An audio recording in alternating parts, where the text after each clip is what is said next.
Hello guys, ari na kami ni sa baba, mapuli kami guys kay kapoy na gid guys. In kapoy na kami sang obra, so nagsugod kami is alas 10, tapos naguntat kami is alas 4.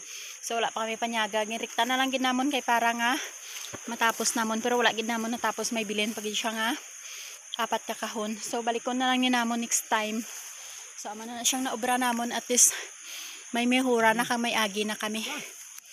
So ara na siyang sa ubos. Yan. So mapuli na kami guys. Pasensya na kay kapoy na gid. Gutom na kay. Bye-bye. So amo na siya ang among dalan. So adventure. So kung makita nyo amon nga dalan is amo na siya. Kapulit na nila yo pag ang nakton. Agi pa kami sa bukid liwat. Mataklad pa kami. So, mapuli na kami. Bye-bye. Bayam.